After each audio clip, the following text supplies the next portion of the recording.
Bom dia, meus amados e queridos irmãos e irmãs. Que a presença do nosso Senhor Jesus Cristo esteja no lar de todos vocês, no local de trabalho, por onde quer que vocês estejam neste momento, tá bom? Vamos dar início ao vídeo de hoje, né? E continuando a leitura sobre o tema Apocalipse, Revelações de Esperança, do qual o tópico é o maior resgate, né? No vídeo anterior, para quem vem acompanhando, né, os vídeos, nós falamos um pouco, né, sobre o Cordeiro morreu por nossos pecados, né, e o que seria esse pecado. Quando o Cordeiro foi morto, como o Cordeiro nos redimiu, né? Então falamos um pouco sobre esses tópicos, né? E hoje vamos dar continuidade a essa leitura, tá bom? Eu já estou aqui munido com a minha Bíblia para melhor me orientar, né? E estudar sobre o tópico.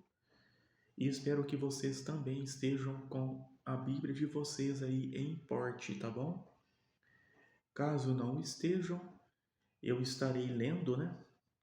Fazendo as leituras e acompanhando pela minha Bíblia. Aí você também pode estar acompanhando junto a mim, tá bom? Então que Deus nos conceda um bom entendimento, uma boa leitura, né? E que venhamos a absorver o melhor possível das escrituras que vamos ler a partir de agora, tá bom? E começando a leitura. Que promessa Jesus faz aos que forem fiéis até o fim? Então, na Bíblia, meus irmãos, no livro de Apocalipse, o Senhor nos diz, né? Que promessa ele faz, né? A todos que forem fiéis até o fim. Deixa eu ajeitar um pouquinho mais minha câmera aqui, que ela está um pouquinho torta. Vamos ver que promessa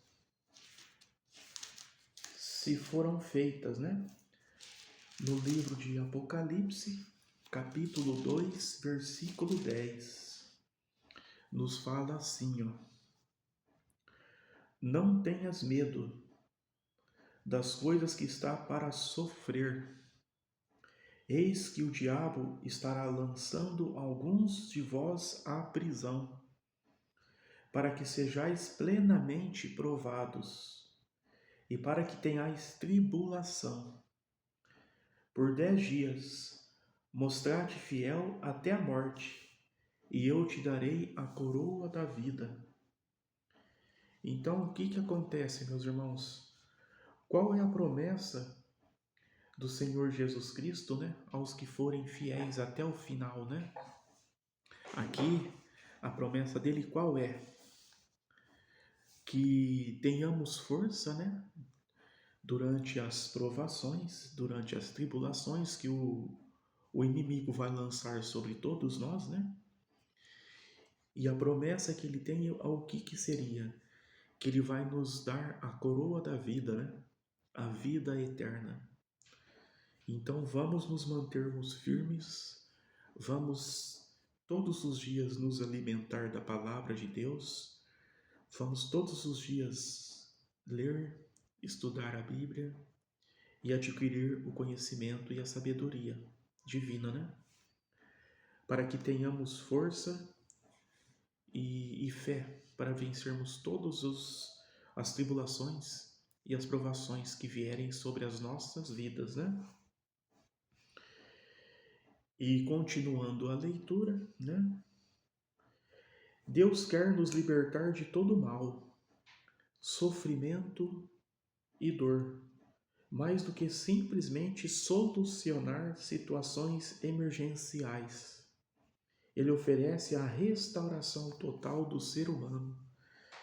Então, meus irmãos, Deus ele não quer apenas trazer soluções para os nossos problemas nos dia a dia, né? Para as provações. Ele quer nos honrar com a coroa da vida, com a salvação, com a vida eterna, para que possamos, né, reinar, né, viver no seu reino. É o desejo do nosso Senhor Jesus Cristo, né? Por isso é que nós estamos tendo este tempo para nos redimirmos e para nos prepararmos para o que vier e herdarmos a coroa da vida. Continuando a leitura. O que é preciso fazer para ser salvo? Você vê, meus irmãos, a Bíblia ela é uma ferramenta tão importante que ela nos mostra, nos direciona todos os caminhos que devemos percorrer, né? Para todas as provações, para todas as turbulências, a Bíblia ela tem uma solução. Basta apenas acreditarmos, né? E confiarmos na palavra do nosso Senhor Jesus Cristo. Por isso que nunca devemos cair na fé, nunca devemos nos distanciar de Deus. Então veio essa pergunta, né? O que precisamos fazer para ser salvo? No livro de Atos, capítulo 16, versículo 31, nos menciona a seguinte questão. Disseram: crê no Senhor Jesus e serás salvo, tu e a tua família. Então, o que precisamos fazer, meus irmãos, para sermos salvos, né? Uma coisa simples, porque o fardo do nosso Senhor Jesus Cristo, ele é leve, né? Então, o que devemos fazer para sermos salvos? Crer no Senhor Jesus Cristo. E então, devemos crer e respeitar as suas leis, os seus mandamentos, né? Ouvir os seus ensinamentos, que com certeza tudo o que ele nos promete nos será concedido no momento certo, na hora certa. Amém? E continuando a leitura, a salvação existe apenas em Cristo. Somente em Cristo é que podemos ser salvos. Em outros vídeos eu havia passado para vocês, irmãos, que devido à situação cada vez mais complicada, né? Seja ela no trabalho, né? Seja ela no ganha-pão, né? No salário que recebemos, está cada vez mais complicado. E cada vez mais vai surgindo falsos profetas, né? Que vão dizer que eles podem te ajudar na salvação, eles podem te salvar. E tudo isso eles manipulam em sua mente para quê? Para que você venha acreditar neles, né? E com isso eles tirarem proveito da situação. Hoje existem muitas pessoas que vivem vidas fartas, né? Vivem uma vida tranquila, tirando proveito de muitas vezes de pessoas simples, pessoas humildes, que infelizmente acreditam, né? Caem né, nessa lábia de falsos profetas, né? E ai daquele que falar, né, que mencionar que a pessoa é um falso profeta, né?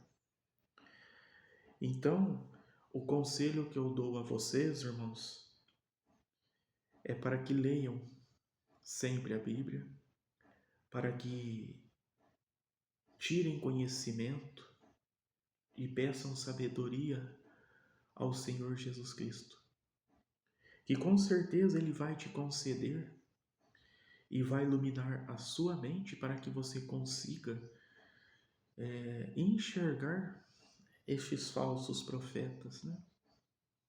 Que aproveitam da fraqueza, que aproveitam da doença das pessoas para tirarem proveito, né? E lembrando que é o que está escrito aqui, né? em Atos 16:31, somente o Senhor Jesus Cristo é que pode, né, te salvar.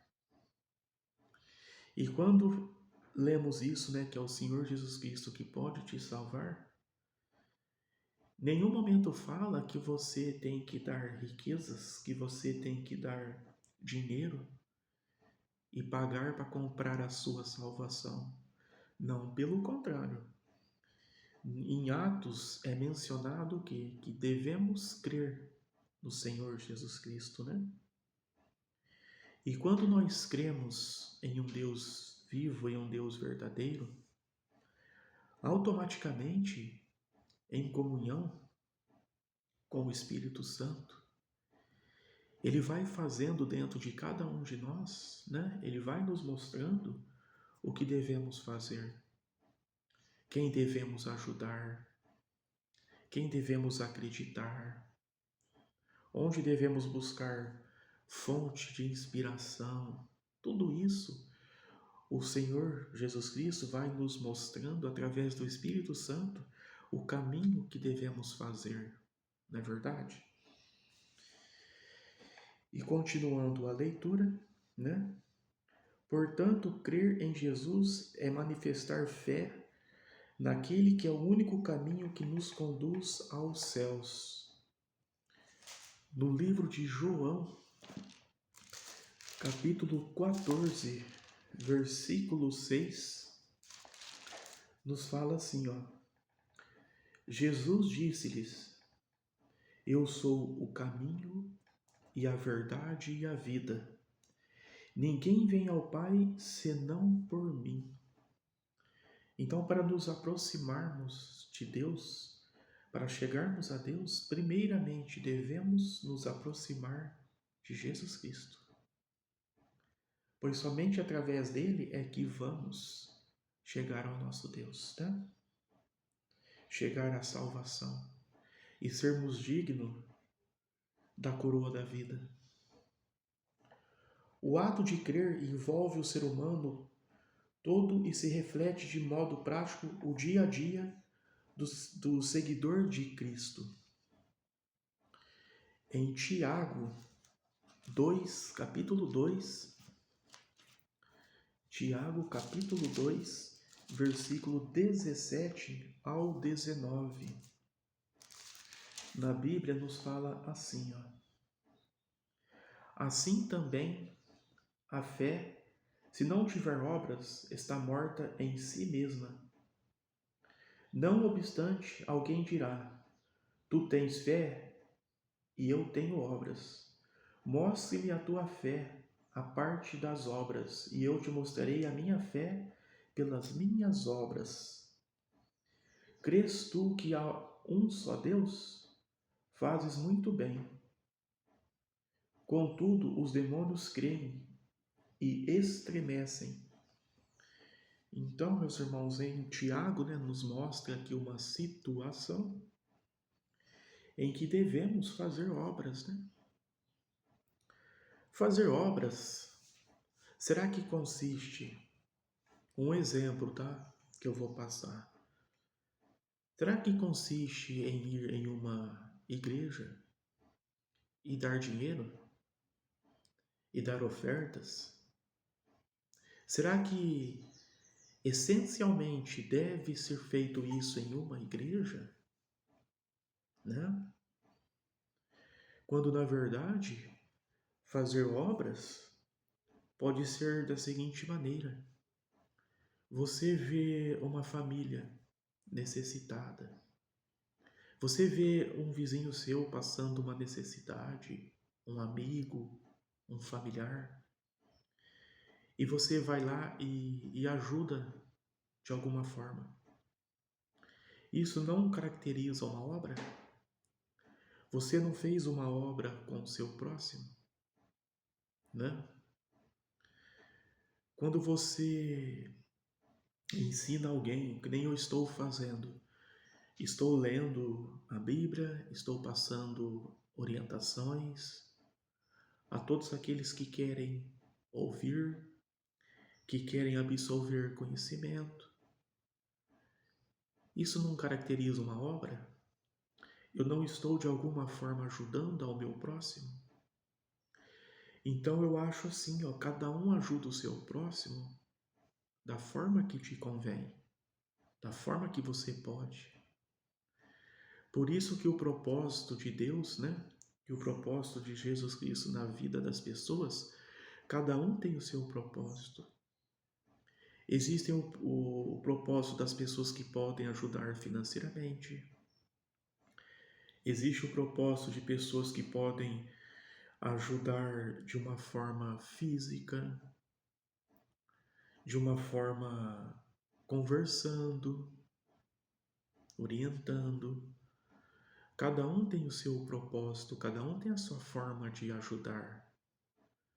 Porque se a gente for pensar só nesse nosso mundo capitalista, né, em que a ganância pelo dinheiro fala mais alto, então vamos pensar assim: e se você não tiver dinheiro, né, o bastante para ajudar alguém para fazer uma obra? Então quer dizer que você não é abençoado? Então quer dizer que você não está fazendo uma obra? Aí fica uma coisa muito vaga, né? Então nós ajudamos de acordo com o que nós podemos e de acordo com o que o nosso coração pede. Através disso, quando o nosso coração pede e que está dentro do propósito de Deus, nós não vamos deixar de fazer a nossa obra. São inúmeras as formas que se podem fazer obras, né? E agradar não só a pessoa, não só a você, mas acima de tudo ao nosso Senhor Jesus Cristo. Porque quando usamos o termo boa ação, ela não fala em que situação, ela não fala em que forma, é apenas pronunciado boa ação. Que com certeza, por menor que seja, por mais simples que seja a boa ação que venhamos fazer, com certeza ela é bem vista aos olhos de Deus e é com certeza bem melhor do que você fazer uma má ação, do que você prejudicar o seu próximo, né? Por isso que devemos ter conhecimento e entendimento e nunca negarmos de alguma forma se pudermos ajudar naquele momento, né? Pois muitas vezes deixamos de ajudar o nosso próximo achando que não é aquele momento, quando na verdade, se alguém dirigiu até você para te pedir uma ajuda, um auxílio, é porque é aquele momento que o Senhor Jesus Cristo tocou naquela pessoa e a direcionou até você para te pedir aquela ajuda.